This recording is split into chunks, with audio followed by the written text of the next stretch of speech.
One day I'm gonna be everything I wanna be. I don't let it get the most of me. One day I'm gonna be free. I wanna be everything I'm gonna be. My future right in front of me. One day I'm gonna be free. I wanna be free. Then let me be free. From the depths of darkness, a voice emerges. A host with a fire burning in his soul. With a heart, steel, and a spirit unbroken. He rides on two wheels, ready to claim his throne. Amidst the chaos and the thunderous roar, insane wheels rise as a force to be reckoned with. Fueled by the power that only metal can bestow. He takes his stand, refusing to submit. Insane wheels hear his battle cry. Metal and mayhem will never die. The rituals report he pays his way. More legend in the making, day by day.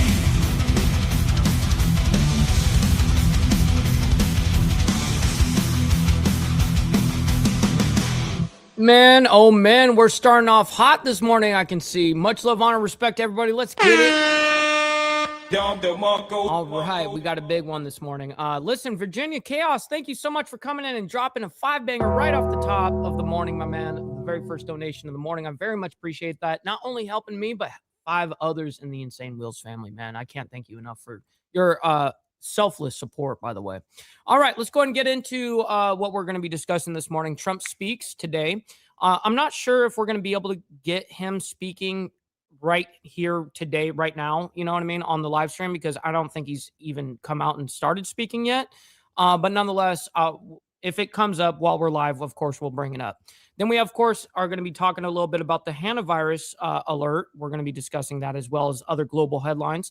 So let me go ahead and give you guys the chronological breakdown of what we're looking at this morning for the stories. We're looking at Tennessee House votes in favor of redistricting Memphis. And yes, it looks like basically all of Tennessee, after the new redistricting is being, the proposals and all that stuff, it looks like now all of Tennessee, every single county basically is red now. Now that might be just something that a meme that I saw on Instagram / Facebook, whatever. But it does look a little crazy. And I knew that this was going to happen, especially in the South. It's going to be, affecting places like Tennessee, Mississippi, obviously, as you know, Louisiana. That's where it all kind of stemmed from. Georgia, all the South is definitely going to be seeing a bit of a difference there. Then we have, speaking of the South, over there in Mississippi, unfortunately, they had a tornado rip through a town over there in Mississippi, damaging hundreds of homes. Several tornadoes ripped through parts of Mississippi this week, damaging hundreds of homes and injuring more than a dozen people across several counties. As of Thursday afternoon, no deaths have been confirmed. Well, thank God for that. But still, that's miserable, man. And then, of course, we're going to be discussing Iran this morning. U.S. launches self-defense strikes on Iran after attacks on warships. And yes, that did happen. And believe it or not, I thought this was going to break the ceasefire agreement. But it, apparently to the Trump administration, they said, no, actually, we're just retaliating and we're still in a ceasefire. So it's not full-on scale war yet. And then we have Trump meets with Brazil's President Lula at the White House. And we have that video for you because it came out at like 10 o'clock last night. We were hoping to see that quite a bit yesterday. I mean, you guys saw that it was one of the titles I had letting everybody know that was happening, but it didn't happen until super late at night, at least where the reporting was, coming from. And then we have Trump says ceasefires in effect as U.S. and Iran trade strikes. Yes, we know that. That's the United States is taking the stance that it was retaliatory strikes, defensive, and then that's it. And then we're going to be discussing Cyberattack hits Canva system used by several schools. Now, I think they say canvas here, but if it's Canva, I'm interested because I would imagine that a lot of students probably use it as well. I even use Canva every single day that you guys see. And it's probably not even Canva. They say Canvas on here, but nonetheless, if it is Canva, I use it every single day for my YouTube thumbnails. I create all the thumbnails that you guys see on there. So I definitely want to see if there's some sort of like cyber attack. I want to know about it. And it's especially because it's hitting our schools. President Trump warns Iran, quote, a lot of pain if deals fail.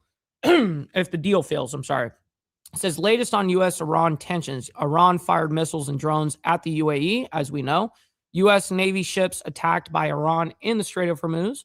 And that did happen. There was like 3 missiles and some drones that came at them, and they shot them down. U.S. Central Command actually says that they were not hit at all. They were attacked, but they weren't hit. They struck them out of the air. So, and then it says President Trump threatens violent attack on Iran if no deal signed. Well, that's not surprising at all, by the way. Something very interesting. We have some, quote, UFO files released by War Department just as of 2 hours ago, actually. The War Department released the first batch of, quote, UFO files on Friday, which is today. Representative Anna Paulina Luna said, quote, the American people deserve transparency, accountability, and access to information regarding UAPs and disclosure that the government has kept hidden from the public for decades. Listen, I'm all about transparency and accountability. Absolutely. If it's actually happening, sure. Anyways, and then Marco Rubio takes some questions this morning, and he did from the small amount that I saw. I only caught a very small, maybe 4 minutes of it. It's from the sounds of it, it sounded pretty good, actually, the way that he's been handling the press. He took questions for like 20 minutes. So we're going to be discussing a lot of this morning. Real quick, we got Sterling Will gifting out we got 5 gifted memberships. I can't thank you guys enough for the amount of support, Sterling, VC. Thank you guys so much for helping out the channel the way that you guys do. And by the way, if you guys are getting a gifted membership right now, make sure you guys show up for members only. We have members only every Saturday morning. And also thank the people that are gifting them out, man. It's not only helping me, but you guys as well. So I very much appreciate that, man. All right, let's go ahead and pretty much get into the call to actions, and then we'll go right into the craziness. Make sure you guys hit that like button, double tap that screen if you guys are on the vertical side. I very much appreciate it. As well as hitting that subscribe button, man. This is what we do Monday through Friday, and of course, members only on Saturday morning. Now, speaking of memberships, please consider becoming a member, starting only at $3.99 a month. We're making sure we're not breaking the bank out there with anybody, but check it out. This is what allows us to be on these airwaves, as well as have these lights on. So thank you guys for becoming a member and staying members. Little side note here, follow my Instagram at BallValveTV, where I post everything behind the scenes of not only my life, but as well as the show, Millennial Food Time breaking news, as well as the campaign trail, man. The campaign trail, man, is coming up very quick. We only got 11 more days left until J.R. Bowling wins on May 19th, man. Anybody that's from my area district, if you guys are watching, make sure you guys vote for J.R. Bowling for District 4 for state Senate, for Alabama State Senate. And last but not least, all super chats, super stickers, gifted memberships, and membership signups are, of course, all going to be presented live and shouted out onto the show. But if you guys would like to skip that YouTube 30% brutal cut that they take from your hard-earned cash, we have these platforms that are scrolling around the screen somewhere, and check it out. You guys can send me whatever wherever platform you guys decide to, and I get 100% of the proceeds. And of course, I'll read out loud anything that comes our way, just like a super chat. So I very much appreciate you guys. We've got the email running, and we're always scanning. All right. Holy shit. Whoa. There's way more gifted memberships in here than I thought. Virginia Chaos comes in with another 5. Yo. What, dude? And then Sterling Will gifted out another 5. Yo, we got a gifted membership race over here. What? And then Virginia Chaos bringing out another 5. Yo, this is crazy. You guys are nuts. Thank you very much. You guys are legends. 5, 10, 15, 20, 25 gifted memberships from between both of you guys right now. I very much appreciate that. Thank you very much, Virginia Chaos and Sterling Will, supporting the show, man. All right. Let's go ahead and try to show a little bit of love real quick before we get into it, because you guys got a lot of the donations coming in. Look, Sterling Will gifting out another 5. Yo, this is crazy. This is absolutely insane. Now that's 30 gifted memberships. That is like actually crazy. Oh shit! Oh shit! Thank you very much, Brother Sterling, as well as VC. You guys are fucking legends, man. We got Robert as well as Cameron. Good morning to you. We got Shades as well as Dragon Classy. Appreciate you guys. Mark, good to see you, man. It's been a minute. Great to see you as well. We got Charles Adams over there on the Facebook side of things. Great to see you, by the way. We got Hardwire as well as Steve Easy. Absolutely. Let's see. We got Shades as well as GEG. We got Michael. We got Jimmy Mac as well. Good morning to you. Great to see you guys. All right. I'm trying to scroll as fast as possible, but you know how it goes, man. I'm trying.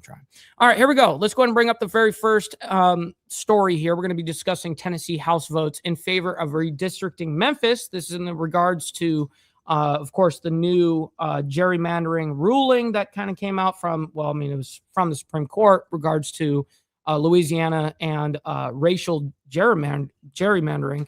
Now we are going to see a change that's going to happen across the South because that's where, there's more densely population of, African Americans, for instance.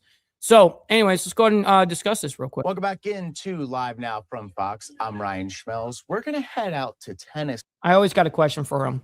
Why are you gay? It's just a question. Don't get upset. Where congressional or state Republicans in the legislature there are poised to essentially pass a new congressional map after that Supreme Court decision related to Louisiana is going to allow a number of states, particularly in the South, to redistrict. And it looks like that Republicans in the state of Tennessee are redrawing their map, which would essentially make the one blue seat that they have a lot more vulnerable to be flipped. So we've gotten some images out here that looks like absolute chaos right now. The feed is kind of been going in and out. It's been a little choppy here and there, but this. Oh yeah, they're protesting over there. Here, we'll pull up this tweet here from Fox 9 or Fox 9. Yeah, that's right. Yo, Mark, my man, becoming a member. I can't thank you enough. That there's nothing better, in my opinion, than when you guys sign up and become a member. That there's nothing better, man. Thank you very much for that, Mark. It goes a long way, and hopefully you enjoy members only with us, man. It's always a great time. We try not to discuss. Well, actually, I make sure that I don't discuss any of this crazy shit during members only. I try to have a good time. Well, we go through this Monday through Friday enough. So Saturday, we try to have a good time. Saying Tennessee Republicans are advancing a plan to redraw the state's congressional map, including splitting its only majority black district that is currently held by Steve Cohen, who represents the Memphis area. He is the only Democrat currently in the House of Representatives representing the state of Tennessee. So the one blue representative is most likely going to be flipped over there in Tennessee. Steve Easy says, my old lady's school had a lockdown this AM for a shooting threat. It's insane seeing that at an elementary school. Wow. Oh my God. Shooting threat at an elementary school. It's one thing kind of, in high school, like you kind of expect a little bit, like that wouldn't be so shocking, but at an elementary school, bro, that's really rough. See, he's considered to be a pretty progressive Sorry to hear that, lawmaker, man. And his district has for a long time been very safe as well. So we're taking a live look here. We'll see if we can listen in to see if we can hear anything of relevance. But let's just go ahead and we'll listen in, and if we have to pull out, we will. Real quick before we listen to the audio there, where it's just going to be a whole bunch of people whining. We got Rob's neighbor coming out hot, by the way. Carrie, I can't thank you enough for the 5 gifted memberships as well, my man. Let's get it. You guys are on freaking fire this Friday, man. So thank you.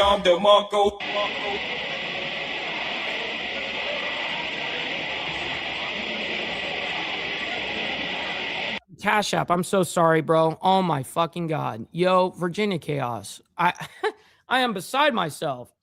He says, get gas for the bike, which I unfortunately don't have a bike anymore, by the way. I hate to disappoint. When I went broke, I had to sell everything, and that was one of them, unfortunately. And beer on me, bro. $40. My man, thank you very much. $40 on the Cash App, man, and I get to have 100% of that shit. I'm absolutely putting some gas in the car, bro. Thank you very much, my man.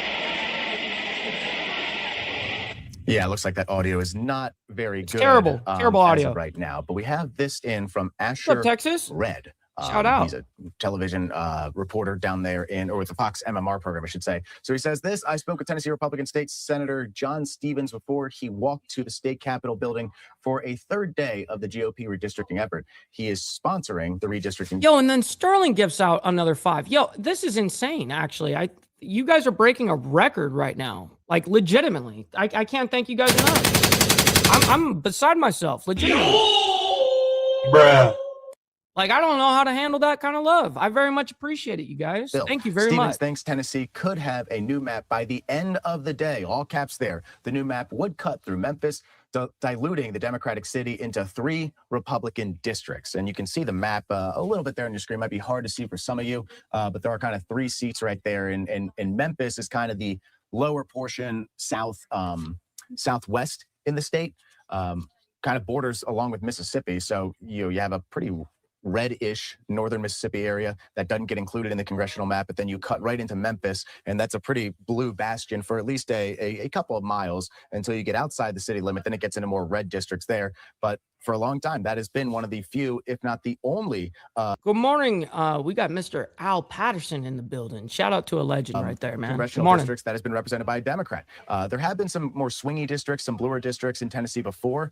But then when you had the census and the redistricting in Shades, they're specifically talking about the redistricting of Memphis and the whole thing with Tennessee here. That's what they're specifically talking about is Memphis. 20, that led to Tennessee becoming redder than it already was. TVT, good morning. Memphis and Steve Cohen's seat has been the only seat that has been a Democrat stronghold in the state of Tennessee for some time. We have this from Fox Nashville saying, breaking update, the Tennessee House has voted to redraw Shelby County, home to Memphis, into 3 Republican-controlled congressional districts. Moments after the vote, protesters erupted in outrage inside the chamber. And then that's where you see some of the video that you're seeing right now. See if you can pull it up here and see kind of what we're noticing. It's kind of a mess. They're in the press area right now. It absolutely is, Charles. That's a fact. Going off and trying to get a good situation. I heard it's gotten a little bit better, though. I have heard that it has gotten a little bit better, though. I'm seeing anything right now, so we'll go off of that. This from Karen Aguilar. This is what has happened so far on the 3rd day of the special session to turn the state's only blue district, the 9th district of Memphis, red. Bills to push, redraw. Oh, yeah. You want to talk about real gerrymandering? Go ahead and check out New England, for damn sure. Tennessee congressional map forward are being heard by the House and Senate floor today at Fox Nashville. So what we're likely seeing now and how this is probably going to work, they've passed this out of the House. We got Mr. Al Patterson that's also getting in the craziness this morning. Yo, you guys are legends out here. I almost don't know how to handle it. So I can't thank you guys enough for the support. VC, Mr. Al Patterson, as well as Sterling Wheel. Man, thank you guys so much for the selfless support, man. We will then head to the state Senate, and I don't really know what the makeup of the Tennessee State Senate legislature is. I can tell you that in a lot of these states, when they've tried to do this redistricting effort, whether it's a red state or a blue seat, normally the Senate has been the biggest challenge for whatever party is trying to pass a new map. You saw it in Maryland, where the Senate leader there was kind of a thorn in Wes Moore, the governor of Maryland's side, when it came to... Yo, Virginia chaos. Yo, I can't even get through a story because you guys are so fucking epic. This is awesome. Oh shit! You guys are fucking amazing, bro. Thank you very much, VC, for the other 5 gifted members.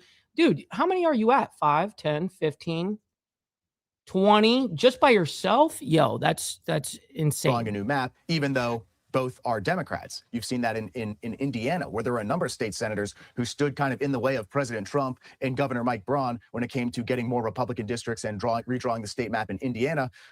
Those senators who opposed President Trump's effort got primaried and lost. A lot of them lost their election this week. So there's going to be a very different state legislature in the state of Indiana because of this pushback from within the Republican Party when it came to redistricting. We also have this. Well, listen, when it comes down to the redistricting thing and the gerrymandering thing, listen, if both sides are going to play the game, both sides can't be mad when the game is played against them. I really don't understand that mentality. It's like, you can gerrymander, or we can gerrymander, but as soon as you guys get power, then you guys gerrymander to your side or your cities or your states or whatever the case is. It happens nonstop. So how can you be mad at this shit? I just don't understand. If you're going to use gerrymandering, how can you be mad when another side uses gerrymandering as well? It's never made sense to me. Oh yeah, this is a tweet we already just read. But I do understand why there are certain people that disagree with the Supreme Court ruling. That's a whole different thing. But it is what it is. So, again, The new map in Tennessee has been passed out of the House. It is likely to go to the Senate today, and then it'll be signed by Governor Bill. Oh, that's a good idea to do members only tomorrow, dude. No, I have not, Sterling, and I'm surprised that I haven't. Bill Lee and Marsha Blackburn, the senator from Tennessee, who's been one of the more leading voices to get Tennessee to redraw the map. She's running for governor. She's the front runner to be the next governor of Tennessee.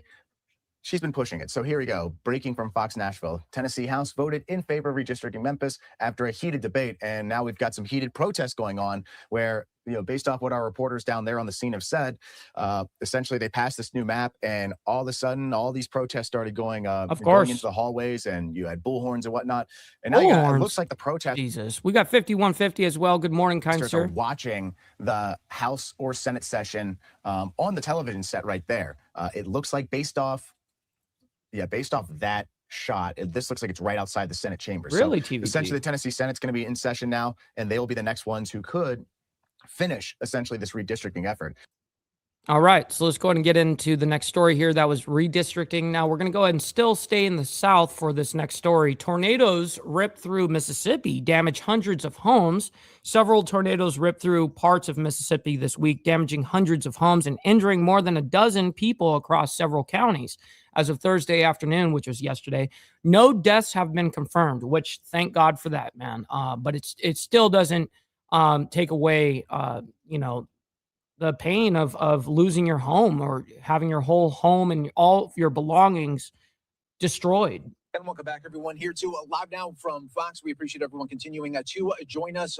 We're bringing you some of the day's biggest top stories and headlines. I'm your host, Mike Page. Rapid of chaos. About some wicked, wild weather out in Mississippi. Fox Weather reporting a powerful tornado tore through a mobile home park in Mississippi late last night by sunrise. The full extent of the damage came into view. Piles of debris and widespread destruction captured in stunning drone footage.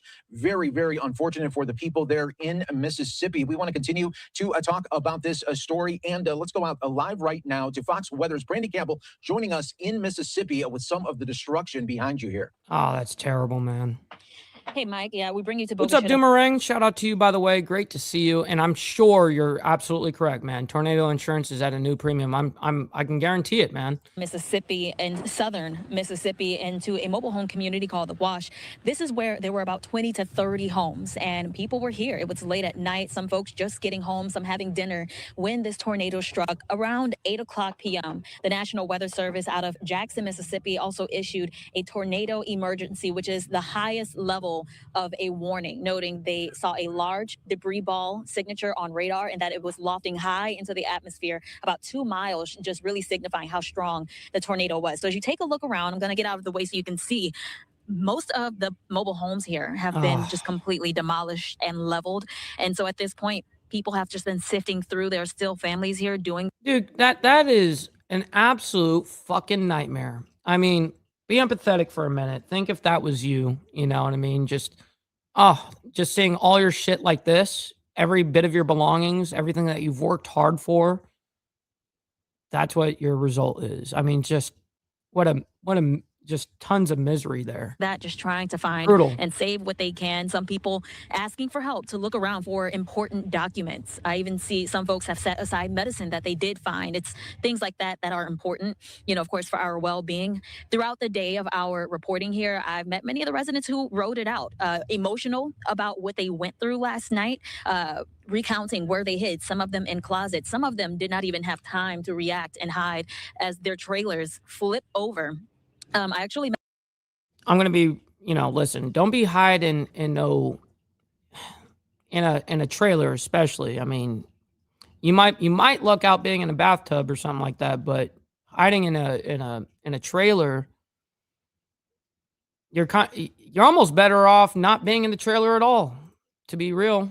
That one woman, and if we can, Mark, I'll get you to pan off and show the trailer in the far back corner of this mobile home community. It's actually flipped completely upside down. She said the trailer flipped a few times before it landed, and now she says they have some stitches. So I want to actually play some sound from one of the residents who was here as it happened. Take a listen. It happened so fast. It's like it just got quiet and calm, and then the wind picked up, and then I was like, y'all, let's take cover, and we got under my bar. What's up, Tiffany? Good morning. Great to see you, by the way. And she's saying that they took cover underneath their little bar over there in their trailer, you know. Poor people. And I started to cover over them, and then it just started shaking, and then it started lifting us up, and then we just flipped. And wow. we flipped and ended up, nothing, thank God, nothing fell on us, but we ended up walking on the ceiling. All right, and that was Kaylee Hubbard. I'll answer this because I smoke generally, usually, I smoke 3 a day. Usually, that's kind of like the average, right? I kind of stretch them out. I you know, have a little bit, put it out, have a little bit, put it out throughout the day, you know. So I was running a little behind this morning, and I needed to roll some to get on the show. And I was only going to roll one because I was behind, but I was like, fuck it. I've already got it all out here. Let me just roll 3. But yeah, normally that's why I do 3 like that. She told me they actually moved here a month ago, Mike, and unfortunately this is what they're going through. So thankfully they are here today to talk about their story. She said she had stitches. Her grandchild ended up getting stitches. Her daughter sprained her ankle, but you know, it's just an amazing story to see what they went through, and you know, we're able to walk out okay. Another thing, Mike, I'll mention the governor of Mississippi, Tate Reeves. He said 17 people were. What's up, Bob? My man. Good morning up there in Canada. She said a number right there. 17 people. Let me hear. Okay. Another thing, Mike, I'll mention the governor of Mississippi, Tate Reeves. He said 17 people were injured. The best news of this situation is no one was killed due to the damage of that large, or I should say strong, tornado. I also spoke with somebody from the National Weather Service as they were doing their damage assessments here, and he said it's most likely going to be an EF2 rated tornado, according to the damage that they're seeing. And he did mention there was one location where transmission towers were taken down, where that might be EF3 rated, or an EF3 rated tornado, according to that damage. Back to you. Yeah, Brandy, you nailed it there with the, at least there was no deaths associated here. When you see some. What's up, Yemen? Great to see you in the chat, by the way. Good morning. There, people are very, very lucky. And I always think it's amazing to see, especially tornado victims, hurricane victims. You're thinking, okay, you're going to go to the scene. Maybe they don't want to talk to you. A lot of the times these victims do want to. Hell yeah, tornadoes are racist. Look at where tornadoes really, really are. You know what I mean? I'm in Tornado Alley myself, right? The South is riddled with that, you know, the Tornado Alley bullshit. Yeah, of course it's racist as shit. Speak and tell their story about what happened. Yeah. Yeah, no, and it's, you know, it can be half and half. It just depends. I will say, of course, there were a lot of people who just, you know, this is overwhelming. So sometimes, of course, you don't want to be on camera. It's a very vulnerable moment. But yeah, some people, you do feel called to just share this story, and, you know, in hopes that it also helps people who are watching, because you never know, you know, it could also be you one day. I think none of us ever think. That's exactly right, lady. You're 100% right. It's like, listen, that could easily be my fucking shit that gets totally wrecked. I'm in Tornado Alley too, man. Or like my family or my friends or whatever. Like, that's just a terrible situation, man. All right, let's go ahead and focus our attention onto, the strikes. The U.S. launches self-defense strikes on Iran after attacks on warships. And I do believe that the attacks were just attacking back what was the launching of those missiles. So I think they were just taking out the launcher, essentially. But let's go ahead and figure that out real quick. We got Cameron coming in hot, by the way, becoming a member. Thank you very much, kind sir. Great to have you a part of the IWF like that in the Breakfast Club. Thank you very much. My man. All right. Nothing makes me more stoked when you guys personally, you know, sign up for memberships, man. It's epic. All right, let's go get into this. You're watching live now. I'm Austin Westfall. We are getting breaking news. We're hearing that there have been strikes with the U.S. and Iran. We're hearing that the U.S. has launched self-defense strikes. Hey, Bob, what does that mean? What do you mean you're trying to fix my ad set? Oh, you're trying to fix your ad sets again. I'm in a loop. Man, that you have been dealing with that shit for a minute. What the fuck is going on? What is it? What's the actual issue? What is it telling you? What they're saying. Washington Post with this breaking headline saying U.S. forces launching a new round of military strikes on Iran in response to attacks on American warships. No American vessels were hit, they say, and U.S. forces responded by striking Iranian military facilities. This is the statement that U.S. Central Command sent out moments ago. It saying U.S. forces intercepted unprovoked Iranian attacks and responded with self-defense strikes as U.S. Navy-guided missile destroyers transited the Strait of Hormuz to the Gulf of Oman earlier today. Iranian extra surprise. Yes, sir. Good morning. Forces launched multiple missiles, drones, and small boats at 3 different destroyers. You see them all listed there. What's up, DWD? Great to see you in the chat. Truxton, Good morning. Rafael, Peralta, and the Mason. They were transiting international sea passage. No U.S. assets were struck. The U.S. military, CENTCOM, eliminated inbound threats and targeted Iranian military facilities responsible for attacking U.S. forces, including missile and drone launch sites. Yeah, I'm going to have to help you with that a little bit, Bob. Make sure you get with me and message me on Instagram right after the show or something like that. Maybe I'll be able to get on and we'll figure it out together. Command and control locations and intelligence, surveillance, and reconnaissance nodes.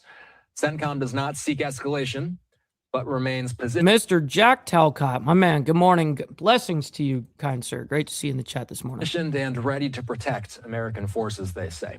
Shortly after that was posted, President Trump posted this on social media, saying, update, 3 here it is. world-class American destroyers just transited very successfully out of the Strait of Hormuz under fire. There was no damage done to the 3 destroyers, but great damage done to the Iranian attackers. They were completely destroyed along with numerous small boats, which are being used to take the place of their fully decapitated Navy. These boats went to the bottom of the sea quickly and efficiently. Missiles were shot at our destroyers and were easily knocked down. Likewise, drones came and were incinerated while in the air. They dropped ever so beautifully down to the ocean, very much like a butterfly dropping to its gravel. Shit. To its grave, excuse me. A normal country would have allowed these destroyers to pass, but Iran is not a normal country. They are led by... Yeah, you thought it was gravel because it's got an exclamation point and kind of does look like an L. But yeah, to its grave. That's brutal. And if they had the chance to use a nuclear weapon, they would do it without question. But they'll never have that opportunity, and just like we knocked them out again today, we'll knock them out a lot harder and a lot more violently in the future if they don't get their deal signed fast. Our 3 destroyers, with their wonderful crews, will now rejoin our naval blockade, which is truly a wall of steel, the president said on social media moments ago. All right, let's go and move on into yesterday we reported on the headline, the title, that Trump is going to be meeting with Brazil's President Lula at the White House. And unfortunately, it didn't happen until super late. So we weren't able to show you guys that, obviously, because it came out like 10 p.m. last night. And we started a show at 10 a.m. Anyways, we have that update for you guys here. Let's go ahead and bring this up. This came out about 10 o'clock last night. Mr. Al Patterson coming in and gifted out another 5 gifted memberships. We have so many gifted memberships today. It's actually unreal. Like, I'm beside myself. Thank you guys very much for the selfless support, sincerely. All right, let's go ahead and bring this up and we'll figure out what's happening over there at the White House. Live look at the White House as well, where today the Brazilian president visited with President Trump at 1600 Pennsylvania Avenue, saying that 3 hours of talks with President Trump had helped to stabilize Brazil-U.S. relations, which lately have been strained by Trump's tariffs. Brazil is also the B in the BRICS alliance. Yeah, of course it is. Trump and Lula had been scheduled to take questions from reporters together in the Oval Office, but they did not appear for that. It made some of us wonder if something had gone awry. Time will tell if something did. Let's bring in national security analyst, retired Marine intelligence officer, and the host of the Strap podcast. Nice. Hal Kempfer. He's here with me. Hal, here's a video of Lula arriving to the White House. This was posted on his social media account. You and I don't talk about Brazil every day, but it's the largest economy in Latin America. It's a top 10 global economy by nominal GDP. Why is dialogue between the Western Hemisphere's 2 largest nations important? Well, Austin, we have to be talking to Brazil. We can't. Well, and also there's something well, nor Brazil. They're just this. I was actually thinking India there for a second. I don't know why I did, but I think just because I saw a flag over there that, and for some reason I just correlate. I don't know. Anyways, listen, India supports the war efforts that's happening on the United States front. I'm not actually sure what the stance is with Brazil and their geopolitics and what we're doing and stuff like that. I'm not actually sure of their stance fully. Gigantic nation, the largest nation in South America, but obviously one of the largest nations in the Western Hemisphere and certainly the world. The reason, no kidding. I mean, Sao Paulo is the largest city underneath the equator, below the equator. And I didn't know that before I went to Brazil, before I went to Sao Paulo. I had no idea that there was that many people down there. I mean, it's a mega city. It's like 25 million people or 20 million people. It's unreal. Steve Easy gifting out a membership as well. My man, thank you very much for throwing in and showing a whole bunch of love, you guys. I'm very blessed with your guys' support. That they are the B in BRICS because they are such a major power. And they have a very dynamic economy. They have tremendous natural resources. They have, of course, obviously a very large population. They also have a lot of problems that they share with other countries, and there's a reason why we'd like to work with them. A couple of organizations, criminal organizations that we've designated terrorist organizations.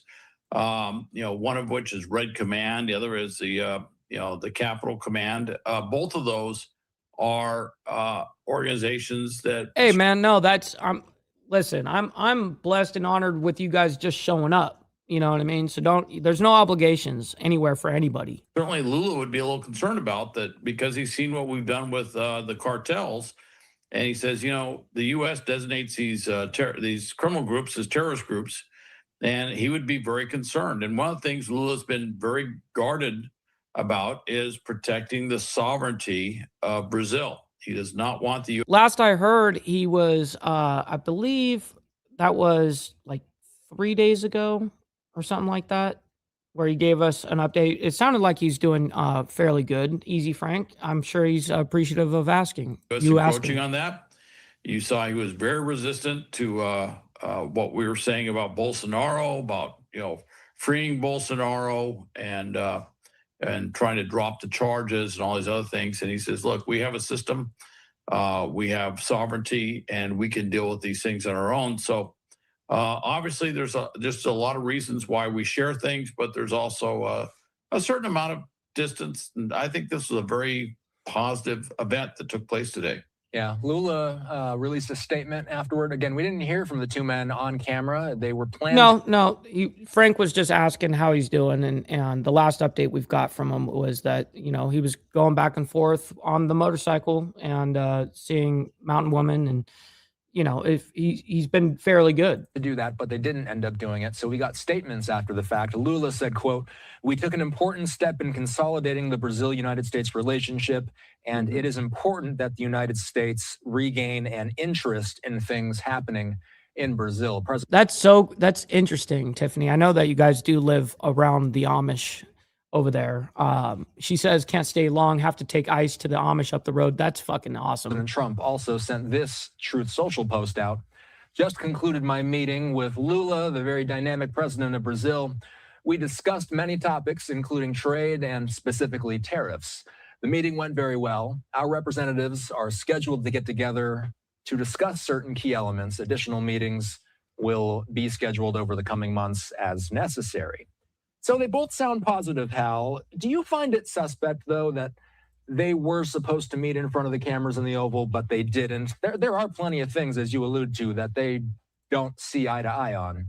There are. Real quick, I wanted to see this. The meeting went very well. I wanted to just state that. That's what Trump said. Our representatives are scheduled to get together to discuss certain key elements. Additional meetings will be scheduled over the coming months as necessary. So that's good. It doesn't sound like they really got heavy into anything regards to Iran or any of that stuff. They were just pretty much discussing trade, specifically tariffs. But he does say they discussed many topics, so maybe they did and he just left it out. Plenty of things, as you allude to, that they don't see eye to eye on.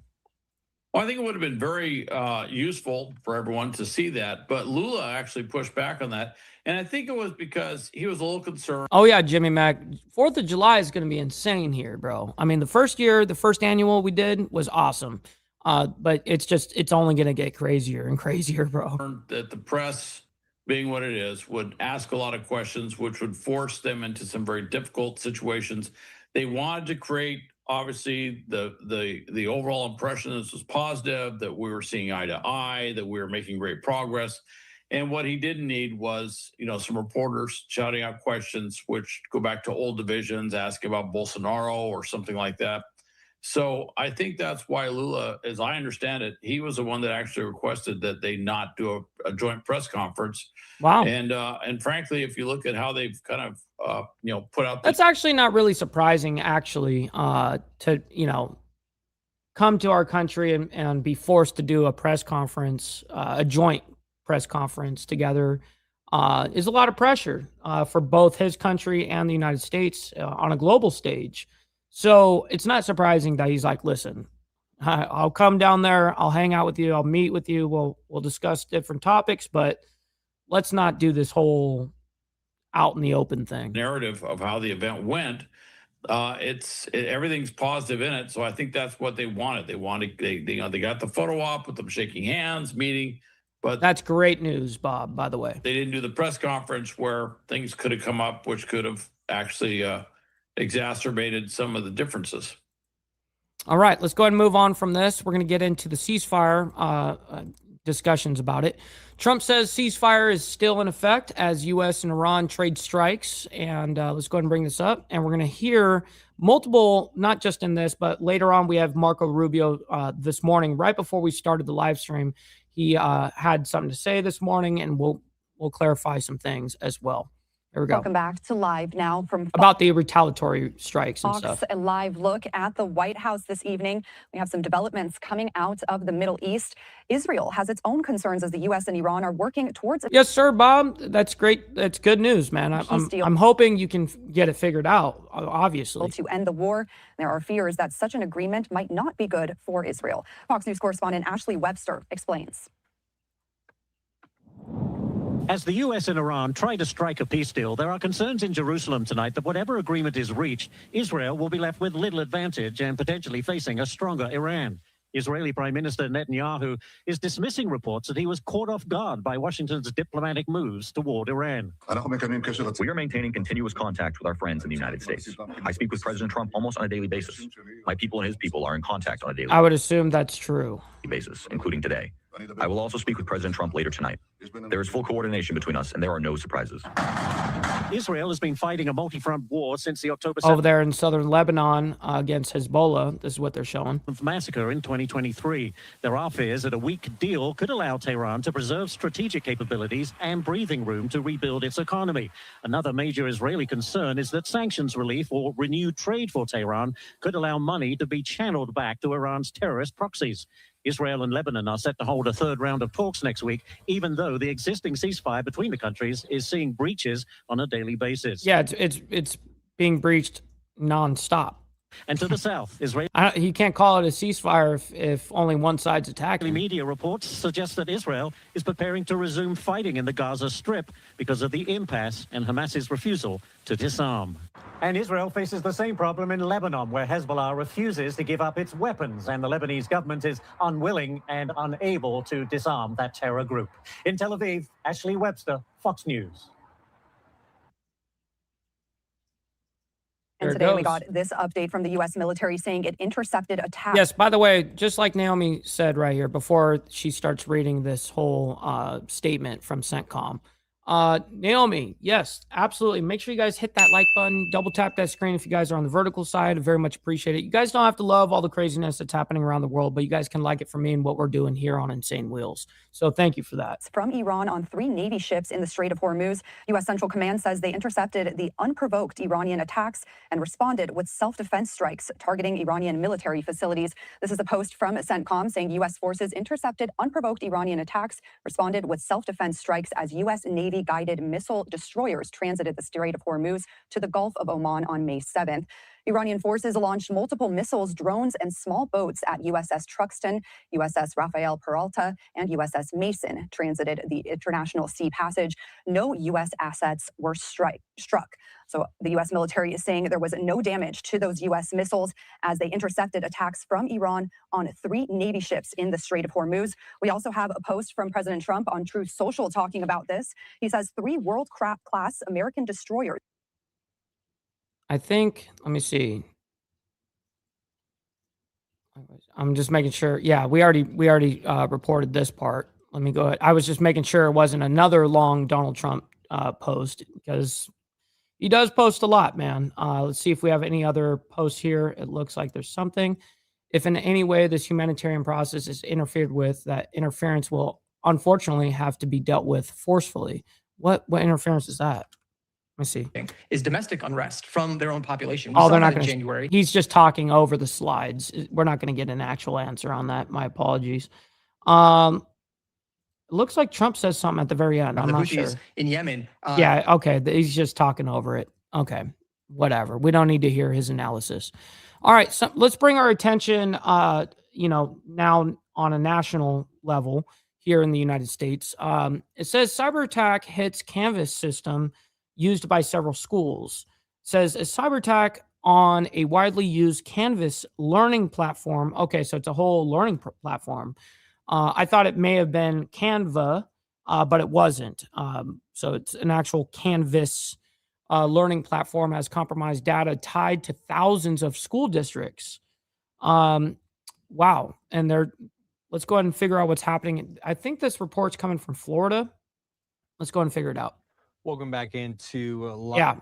Used by Central Florida schools. Live now from Fox. You are taking a live look there over Orlando, Florida, as a major security breach is hitting a popular school app across Central Florida and as well as across the world as well. Now, hackers targeted Canvas, potentially exposing student IDs and private messages at schools.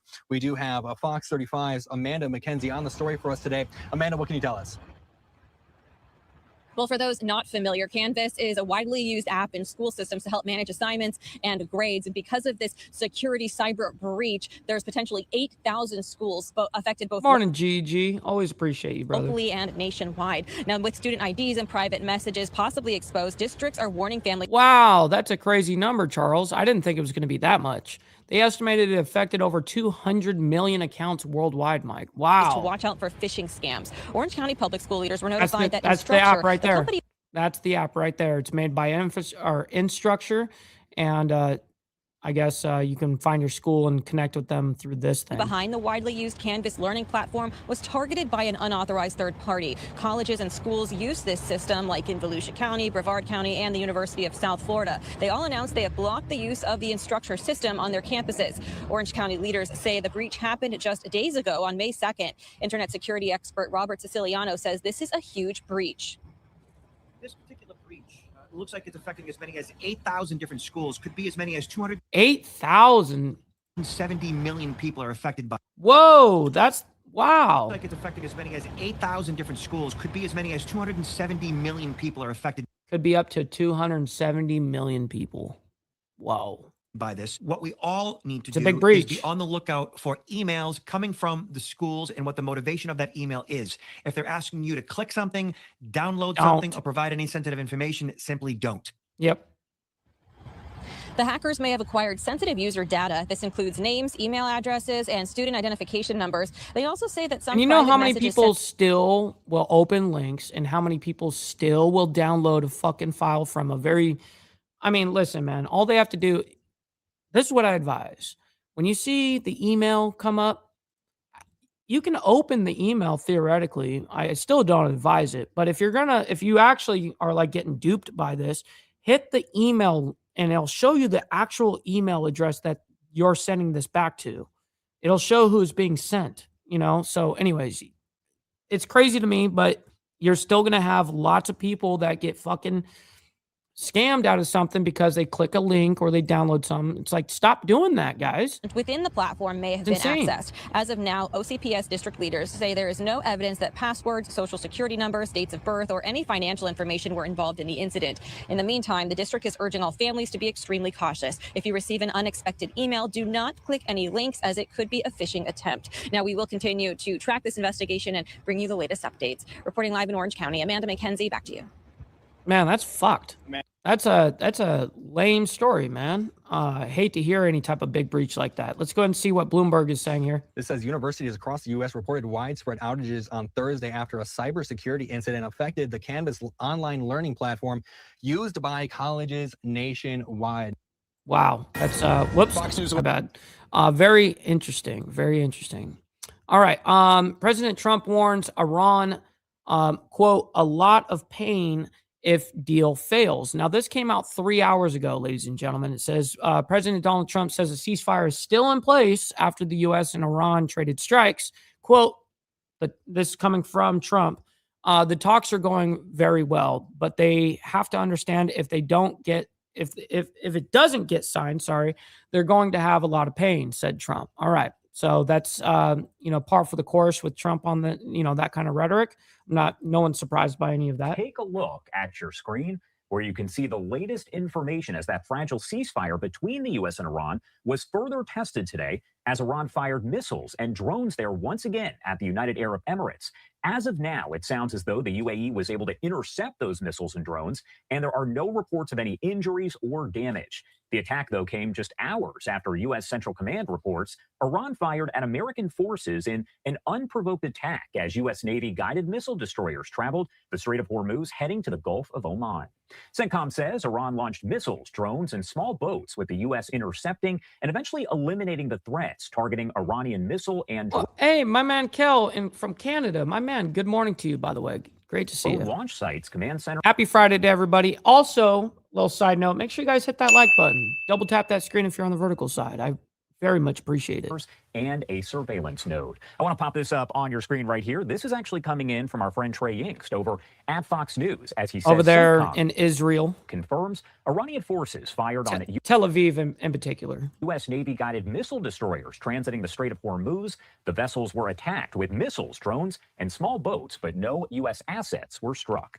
I say that because he's in the region right now, and he's been doing a lot of the reporting over there for Fox from the Tel Aviv side. What I want to do is talk much more about all of the What's latest up, Wildcard? Good developments that we morning. have here. So let's bring in our friend Mark Chandler, Director of Intelligence Community Engagement at Coastal Carolina University and former Senior Defense. What's up, Stephanie, as well? Good morning to you guys. Hopefully you're enjoying your Freaky Friday as well. Intelligence official. Mark, as always, thank you so much for taking the time to be here with us. You're welcome, Josh, and thanks for having me today. And I wanted to start by kind of talking to you here about the latest information this morning. As I mentioned, Iran once again firing those missiles and drones over at the UAE, the United Trump, it says, the headline down here says, Trump calls Iran strikes a love tap. Arab Emirates. And this is at least the third day that they've done that. Just hey, shout out to Uganda, by the way. Good morning to you. Well, actually to you, it's what, afternoon for you? Great to see you in the chat. So wanted to kind of get your take on that and what that tells us and the potential impact there on the ceasefire. Well, I think, first of all, the United States is saying the ceasefire is solidly still in place. You know, our strikes were defensive, but what you see Iran doing, especially with its attacks against the UAE, is they're not directly attacking the United States, except for yesterday, but they're going after our allies in the region and trying to get them to not support the United States. You saw that exactly, very true. That develop earlier this week. And then there's the pressure of like, hey, we're getting attacked. Now you need to respond as the United States. You guys need to respond and handle that. Between Saudi Arabia, it does put a lot of pressure. And Kuwait, but against the UAE, they've suffered the most drone and missile attacks since the start of the war. Now, Israel suffered the most damages from those attacks, but UAE suffered the most number of attacks in that. And they're really trying to get the UAE to stop supporting the United States. And it's kind of a weak point. You know, UAE is one of the more anti-Iranian countries in the region. They're all anti-Iranian, but the UAE has a special relationship with Israel and the United States that goes counter to what Iran. So this is a lot of messaging and trying to inflict some pain on them. Where do things kind of stand when we take a closer look at the Strait of Hormuz, which this is coming in from marine traffic, and you can see the different icons there, the colors green and red, which indicate the different oil tankers. That's very true. You know what? You're very right. It is Felony Friday, and it does deserve an embrace. So let's go ahead and just do Don't it. beat yourself up over past mistakes. You are going to fuck up again in the future, quite possibly in a most spectacular fashion. Why worry about yesterday's fuck-ups when you have tomorrow's fuck-ups to look forward to? You are a fuck-up, and fucking up is part of your growth process. Embrace the process.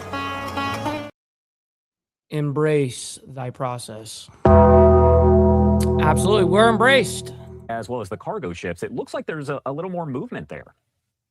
There is some movement, Josh, but I still probably have to characterize this as a stalemate between the U.S. and Iran. While we can control freedom of navigation for our combat ships, and that's what we saw with the 3 destroyers, you know, they're working through trying to ensure the straits remain open for maritime traffic and doing freedom of navigation. But we're heavily... I'm going to have to check them out, Charles. I appreciate armed. that. As you saw from how we defeated the Iranian threat yesterday, we can easily take that out and destroy what we need to do. But the commercial ships, that's a different story. They don't have the defenses out there. So even though the United States is saying that we're going to open it, we had Project Freedom before it was suspended. We're considering starting that again. The commercial industry doesn't want to put their ships at risk. So you're seeing them very hesitant to do anything when you look at the damage to the ships or just the insurance cost, which is probably the biggest single factor in not letting those ships go through because... Absolutely. Well, I mean, the ship owners aren't going to take the risk, especially when, let alone if the insurance companies are saying we're no longer going to, you know, insure your cargo if you go through.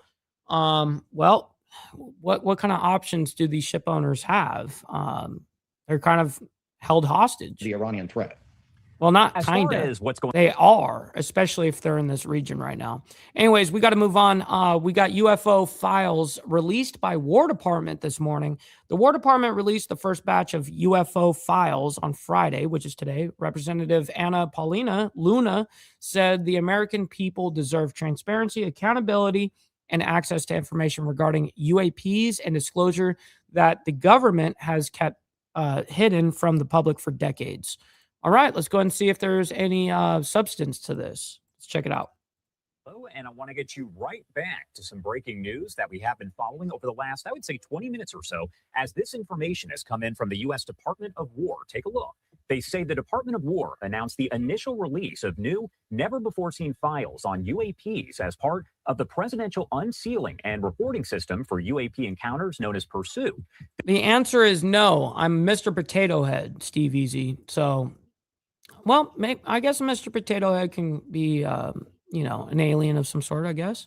This interagency effort includes the White House, the Office of the Director of National Intelligence, the Department of Energy, the Department of War's All-Domain Anomaly Resolution Office, National Aeronautics and Space Administration, NASA, of course, the FBI. Shit, what's up, Trigger Warning? Great to see you in the chat, bro. And It's been a minute. components of U.S. intelligence agencies. The collection will be housed on war.gov/UFO, and additional files will be released by the Department of War on a rolling basis. So essentially, what they're saying is that this is just the first batch of those files being released. More will be released in the future. We're working to find out a little bit more about the files that have been declassified so far. We're going to check out the website, read through them, and bring you any sort of information that sticks out there from those documents. Now, we're also hearing from Congresswoman Anna Paulina Luna. She says the American people deserve transparency, accountability, and access to information regarding UAPs and disclosure that the government has kept hidden from the public for decades. This is a massive first step in the right direction. So again, the first batch of these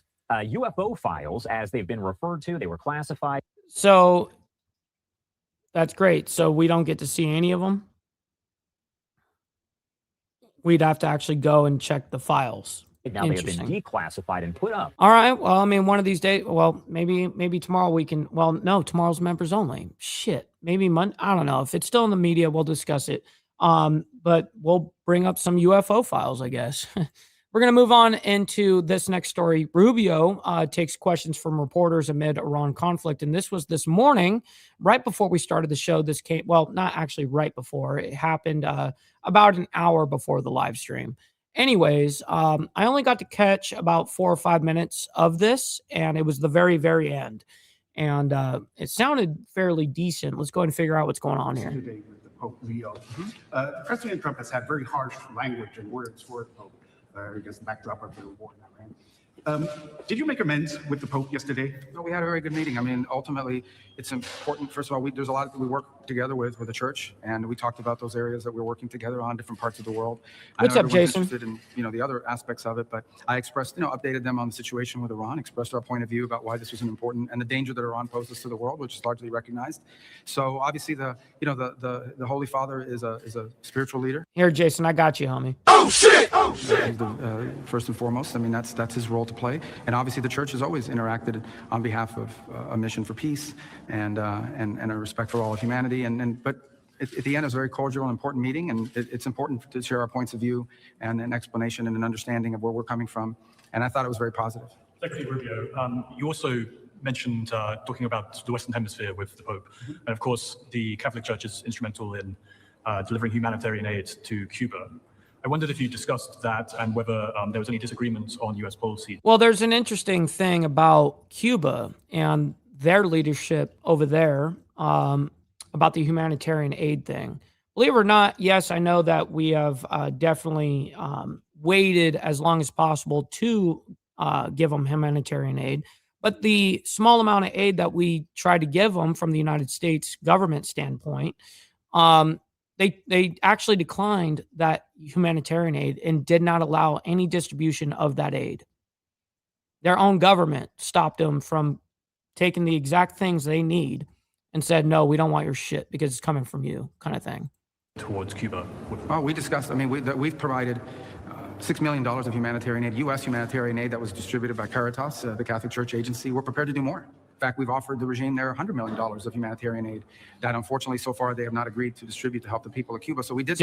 They have not agreed to distribute to the people of Cuba, which is sad. It was distributed by Caritas, the Catholic Church agency. We're prepared to do more. In fact, we've offered the regime there $100 million of humanitarian aid that unfortunately so far they have not agreed to distribute to help the people of Cuba. So we did the hurricane relief, but we're offering more.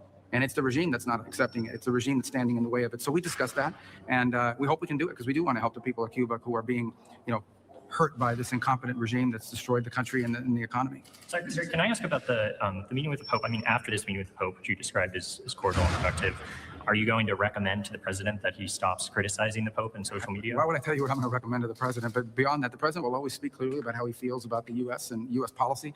The president of the United States is always going to act in what's in the best interest of the United States. I think we can do that and continue to also have a very productive and fruitful and important relationship with the church because it plays an important role in the world as well. Secretary, let's talk about whether No, I called her. I'm sorry. Secretary Rubio, were there any themes from your conversation yesterday with Pope Leo that resonated with you personally? Well, if it was personal, what would I tell you? No, here's the bottom line on that is that the church is an important global institution and has a presence all over the world. I know you guys are fixated on who said what about who at what time. I understand all that, okay? Because media, you guys have because that's the media. Exactly. He just pointed that out. He's like, listen, I get who I'm talking to. Headlines, you have editors, you have people that want you to post, and these are interesting stories. But at the end of the day, the Pope just returned from Africa. We're in a very important continent with growing Christian populations, many of whom are threatened or feel threatened by the spread of radical Islamic terrorism. So we care about that. The Pope and the church has an interest in Christian communities in Lebanon, a place that we're very involved in trying to establish a peace between Israel and Lebanon. The church obviously has a very important presence in Latin America. The bishops from Venezuela had just been here a few days earlier. So we shared thoughts about those sorts of things. I think it's an opportunity to personally express our point of view from the standpoint of foreign policy and the areas we're involved in and share insights, but also to gain insights because the church has a unique role in many of these countries in terms of the insights and information that they're receiving.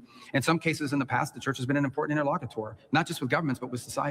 And then, of course, on the practical level, the church plays an important role in humanitarian efforts in different parts of the world, and in many places has served as a facilitator of U.S. humanitarian assistance, such as I highlighted a moment ago when it comes to Cuba.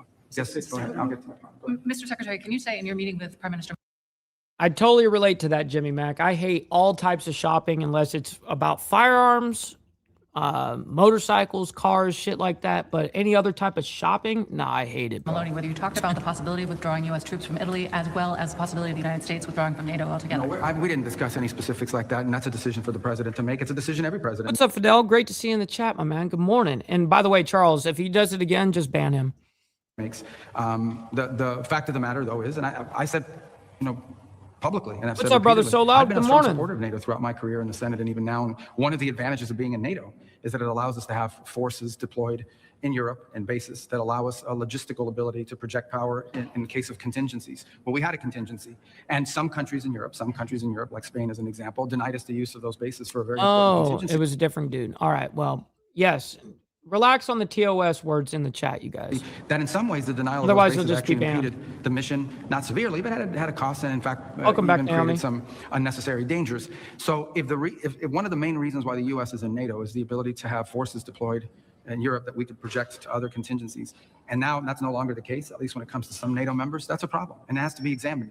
But ultimately, that's a decision for the president to make. His team and people like myself and others will provide him what those potential options are. But ultimately, he'll have to make that decision. He hasn't made those decisions yet. As far as recent news of deployments, like, for example, those were all already ongoing. For example, in Germany, the troops that were withdrawn, which represent less than 14% of our total troop presence there, that's already pre-programmed. Be safe out there, Jimmy. And in fact, all it did is take us back to where we were in 2022. So there was always a plan to do some shifting within NATO. As far as broader changes, I don't have an announcement for you on that today, but that's a decision for the president to make. Certainly, we'll present both options and perspectives, but I don't have anything new to announce on that today within NATO. As far as broader changes, you guys see that little skip there? I don't know if that was a cut or if that was a lag. I don't know. I don't have an announcement for you on that today, but that's a decision for the president to make. Certainly, we'll present both options and perspectives, but I don't have anything new to announce on that today. Yes, Mr. Secretary, your former colleagues on the Hill, Republican senators, believe that troops withdrawal will embolden Putin and will benefit Russia. Do you agree with this? Will do what? I'm sorry? Troops withdrawal will embolden Putin and benefit Russia. Do you agree with that assessment? Well, in the end, the United States the president is going to always do what's in the national interest. We have global obligations all over the world. We have troop deployments all over the world, and those are constantly shifting and changing. For example, we increased troop presence in NATO in the aftermath of the invasion of Ukraine. So we're always making these decisions, and there were some already previewed before any of this had happened in terms of the base denials. But in the end, look, here the bottom line is we always, while we may be the most powerful country in the world and we may have the most resources, our resources are not unlimited. We have to always assign resources around the world, including military resources, on the basis of what serves the national interest. That's a decision the president has to make, especially within the context of recent developments by some countries within NATO and the stance they've taken towards the United States. But, no decision's been made on that yet. That's something the president's still working through. Have you managed to bridge differences on Iran, both with Rome and with Vladimir? Yeah, I think everybody agrees that Iran having a nuclear weapon is unacceptable. I don't know of anyone who thinks it's a good idea for Iran to have a nuclear weapon except the Ayatollah. So I think the question is, what do you do about it? And the president's actually trying to do something about it. And so, I don't know what I don't think there's any disagreement that they can't have a nuclear weapon. I think the question is, what do you do about it? And we've had every American president says, oh, they can't have a nuclear weapon. This is the first American president that's actually trying to do something concrete about it.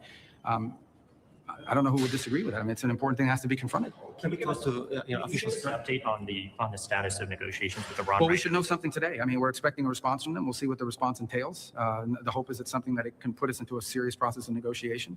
Obviously, we've seen the reporting overnight that Iran has established or trying to establish some agency that's going to control traffic in the Straits. That would be very problematic. That would actually be unacceptable. The normalizing of their controlling of international waterways is both illegal and it's just something that's unacceptable. And the world has to start asking itself, what is it willing to do if Iran tries to normalize a control of an international waterway? I think that's a very, very good question there, Marco. Not gonna lie. Unacceptable. Unbiased. But we're expecting a response from them today at some point. We have not received that yet, as in the last hour, but perhaps that will come. Their system is still highly fractured and a bit dysfunctional as well. So that may be serving as an impediment. I hope it's a serious offer. I really do. Can you confirm there's a resume of the talks between Israel and Lebanon next week? Do you expect?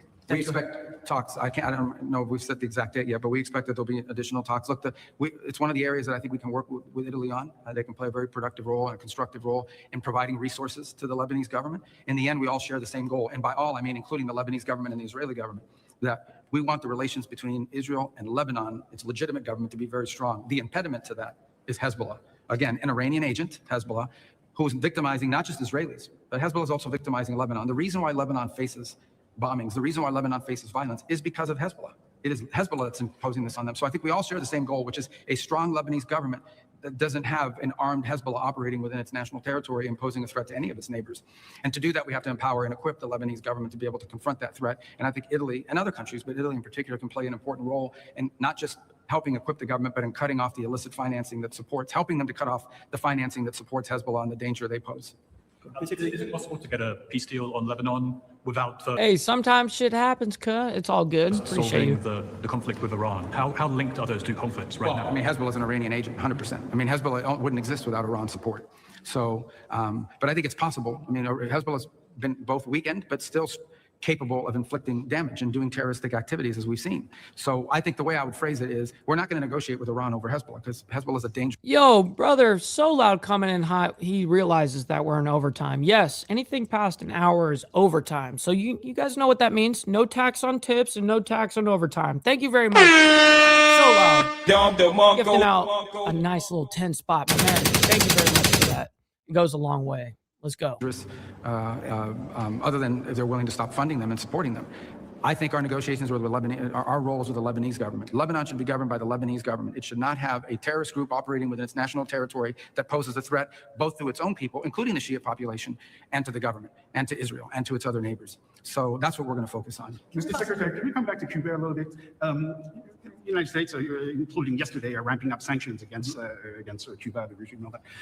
With the exchange with the Pope, did you feel any convergence of views on that and on U.S. policy? Let me clarify something for you. Our sanctions are against a company named Gaesa. Yeah. Okay. This is a holding company set up by generals in Cuba that has generated billions of dollars of revenue, none of which benefits the Cuban people. Not 1 cent of it benefits the Cuban people. You understand this, right? I don't know if you know this.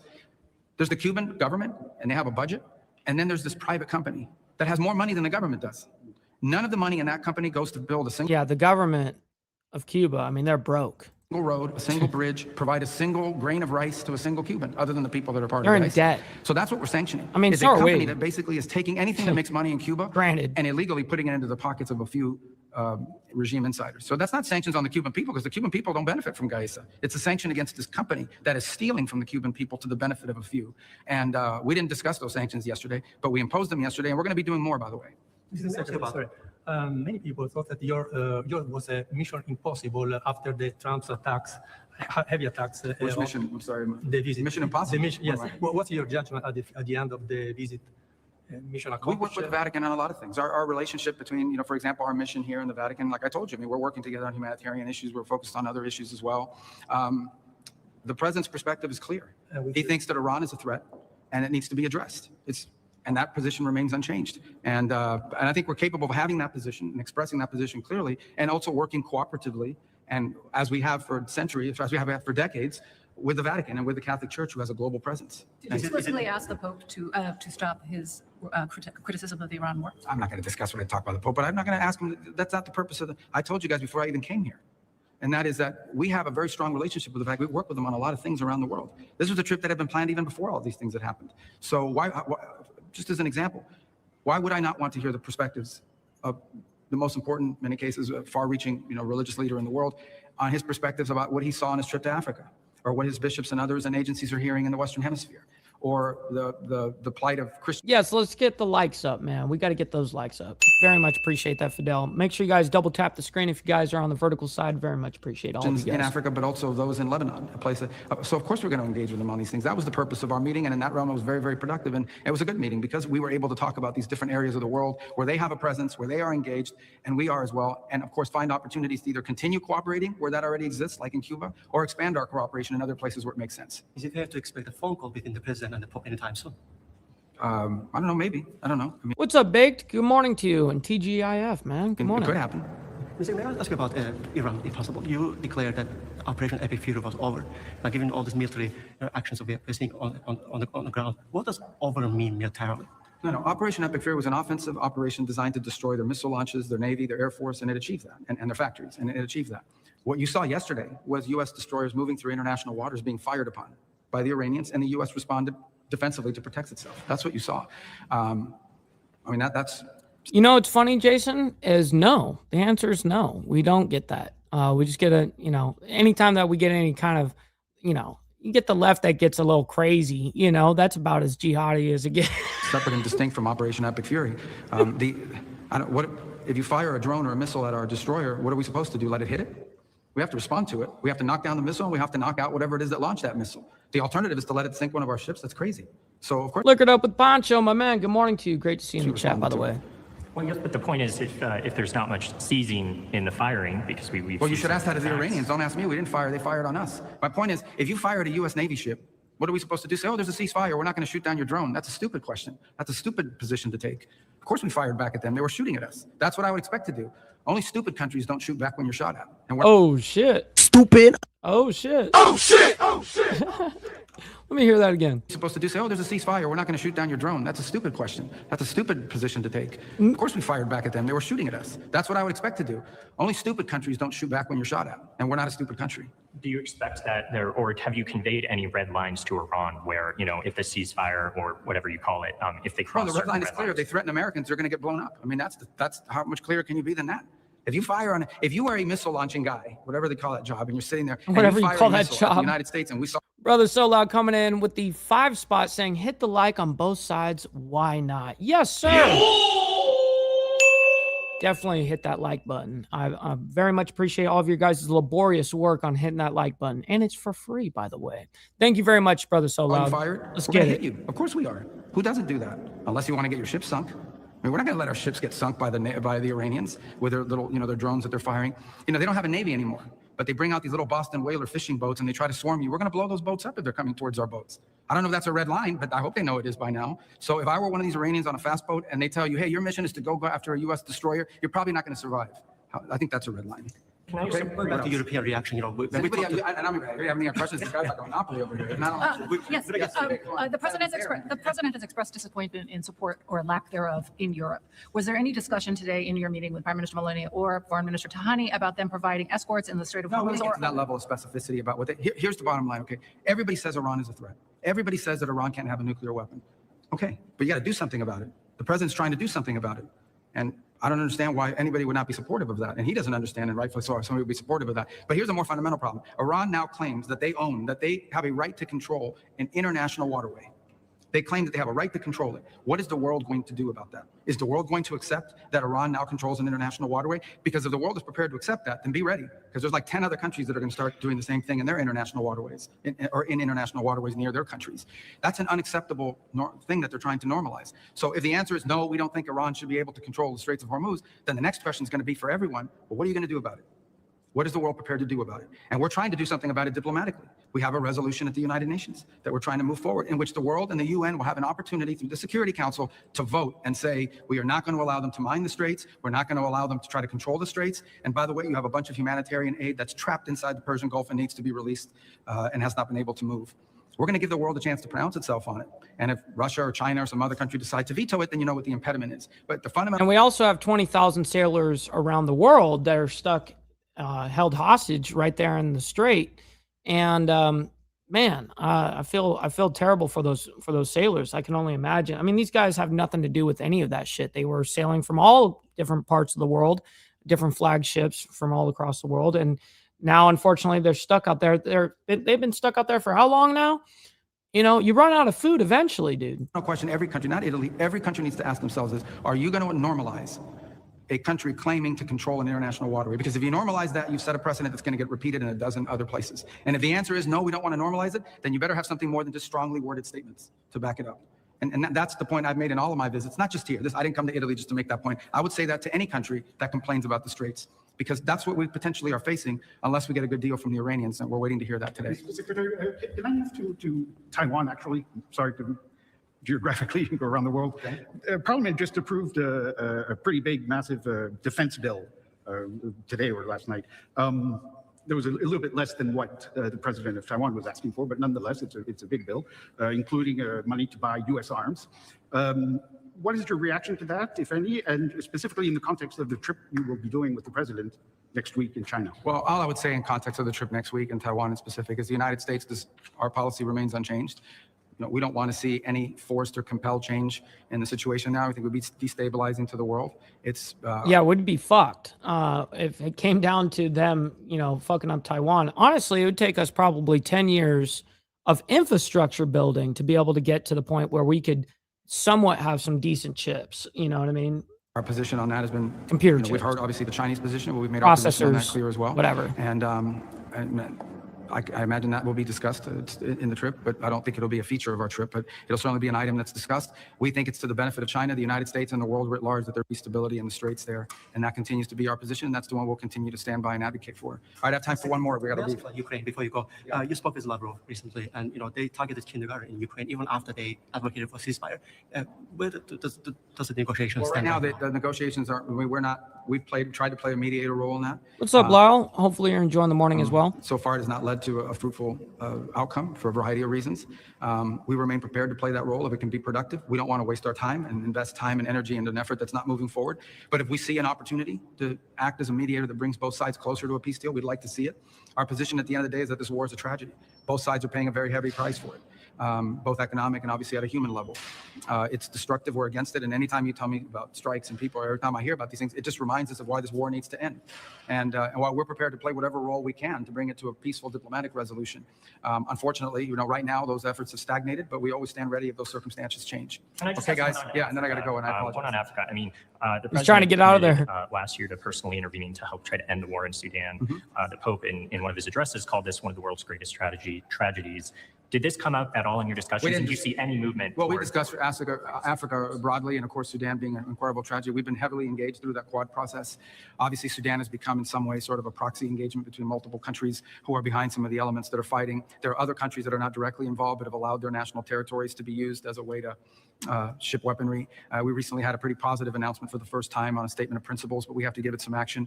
What we've really been focused on in Sudan is sort of establishing a humanitarian ceasefire that allows us to provide aid to people that are suffering tremendously there, but not doing so at the expense of a broader deal. So we do want the humanitarian ceasefire where we can identify a number of communities that are safe havens for the distribution of humanitarian aid for what is one of the world's worst humanitarian crises ever. But you can't do that unless you have the security to be able to provide the aid.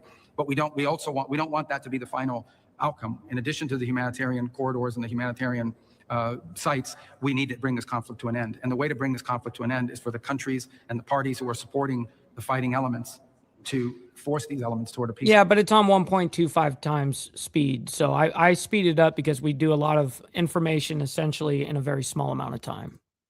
Deal that ends this conflict. And as I said, we've been very involved in that Quad process, invested a lot of time in it, continue to be engaged on a daily basis, and in fact have people in our bureau in Africa, as well as our special envoy, Saad Boulos, involved almost daily on this topic. So, okay, guys, I got to run. I apologize. Yeah, he gave him. All right, gave him like 22 minutes of straight just answering questions. That's pretty good. Anyways, listen, thank you guys so much for showing so much love, support, and this Friday, you guys went absolutely insane with the donations. I'm sincerely beside myself on it, and I'm very honored that you guys appreciate me like that at that level, man. I'm very blessed to be able to do this Monday through Friday, and then of course. Listen, if you guys got a gift of membership today, make sure you guys tune in tomorrow morning. Every Saturday morning, we have members only at 10 a.m. Central Standard Time. That's 11 a.m. Eastern. So listen, make sure you guys, show up for that tomorrow. If you guys are not a member, unfortunately, I don't go live on Sundays. So that's our one day off. And then, of course, we come back on Monday morning for more of the world's madness. Anyways, God bless everyone. We'll see you guys here very soon, and be safe out there, and much love. From the depths of darkness, a voice emerges, a host with a fire burning in his soul. With a heart, steel, and a spirit unbroken, he rides on to hills ready to claim his throne. Amidst the chaos and the thunderous roar, insane wheels rise.